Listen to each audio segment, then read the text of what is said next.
everyone, my name is Jessica and I am here today to share some romance recommendations for beginners. So if you are looking to get into the romance genre or you are very new to the romance genre, I am going to recommend a variety of different subgenres and tropes so that you can find something that you're interested in. One of the best ways to really get into romance is try out a book of something that you already love outside of romance, whether that is if you're a hockey fan, a sports fan, maybe you like some roommates to lovers situation, or you might like some witchy things, then I have the perfect recommendations for you. The first recommendation I have is Going Toe to Toe, which is a single dad ex-ballerina romance where they actually have a fling in Aruba.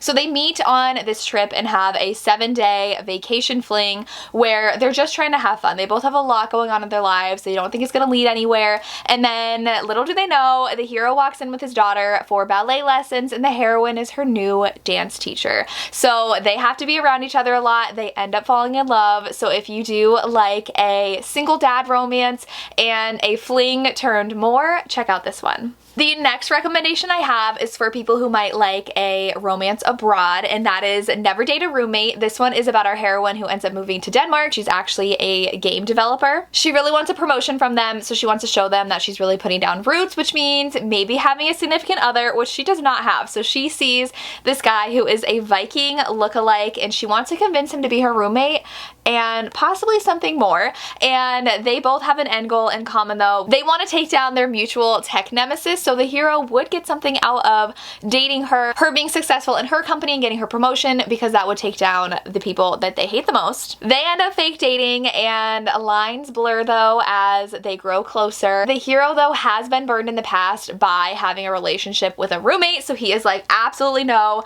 I am not doing anything real, but he does agree to fake date her, and you will see if they end up falling for each other in this roommates romance that takes place in Denmark. The next one has a human falling in love with a warlock in Bewitched. This one is a romance where it's kind of like Cinderella, where they meet at a ball and she attends as a human and it has magical creatures there, and she is just trying to fly under the radar, talks to our hero who's a warlock and can't stop thinking about him, but he has no idea who she is because she was wearing a mask. And the hero is from a very wealthy warlock family, and in order to take his inheritance he has to live among humans without powers for 3 months, and what do you know, he walks into the heroine's bar. She recognizes him. He has no idea who she is. So he doesn't know that she also knows about magic and that it exists and that he is a warlock. So she knows so much that he doesn't know, and he is definitely a very grumpy hero and she is our sunshine character, and they end up falling for each other as the hero is living among humans without his powers. If you are a fan of sports and want a little bit of hockey in your romance, I have Body Check by Elle Kennedy. This one, our heroine has been dragged from place to place because her dad is a hockey team owner and she is not ready for a serious relationship, so she does have a one-night stand with our hero who is a hockey player on her dad's team, and he does not get the memo that is a one-night stand, and he really likes her. So if you like a hero who is all in for the heroine, definitely check this one out. He does not want to let her go. She wants to run away. She does not need a relationship with a hockey player, especially because there is currently a controversy going around with the team testing relationships, but she definitely finds it hard to resist him. If you're someone who wants a little suspense added to your romance, I would recommend picking up Undercover Heist. Our heroine is an art curator and her mentor ends up disappearing, so she has to team up with someone from her past team that she has not been able to stop thinking about. They have to sneak into a secure facility, steal some jewelry artifacts, and try to find their missing former partner, and all of this forced proximity might lead to some feelings coming up to the surface again. So with a little bit of second chance or romantic suspense, definitely pick up Undercover Heist. Next one I have is a little bit of a vacation romance turned more, and that is Out of Office. In this one, our heroine is definitely an overachiever. She just opened up a new hotel in Panama, but she needs a little bit of a break, so she goes on vacation, and there are immediate sparks with her driver. She has 2 weeks off of work where she is exploring the beaches and just not thinking about work at all, which means that maybe having a little fling. The hero has lost some family recently, and so he really wants to focus on living his life to the fullest and really balancing work and life, which does mean indulging in a fling with the heroine. But But they do live on completely different continents, and there's no way they can work. They're complete opposites. He's very laid back. She's very high strung. She is very an overachiever, but they end up having a very strong connection that goes just beyond the physical of what they started. So can they figure out how to make a 2-week vacation romance last? And the last one I have is a bit of a spooky rom-com, and that is How to Charm a Nerd, where the heroine is an occultist and tarot card reader. She is just a very bubbly character. She has a shop with her friends, but her grandmother ends up muttering her biological father's name.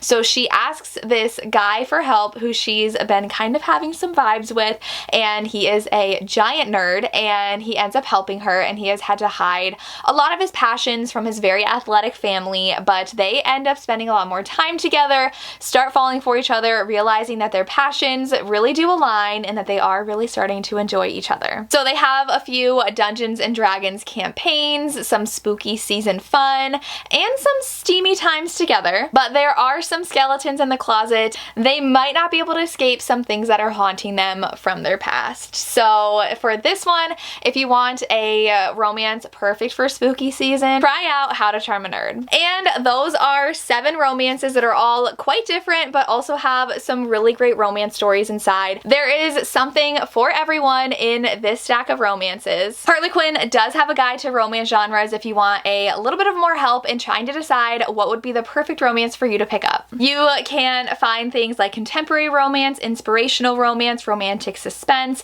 erotic romance, historical romance, paranormal and fantasy romance, whatever you may be gravitating towards, whatever you think that you would enjoy, they have the perfect recommendations for you. So if I know that I love romantic suspense, I'm gonna click on that category and they have an entire guide of recommendations for what I could possibly like and want to pick up. Definitely check out their website for more information of any subgenres you might enjoy, and maybe you picked one of these up and you're like, yes, that is what I like. You can find so many more recommendations after discovering what your favorite kind of subgenre of romance is. And those are all the recommendations I have for some beginner recommendations to romance. If you're looking to get into the genre, these are great places to start. Thank you so much for watching. I hope you have a fantastic day. Bye.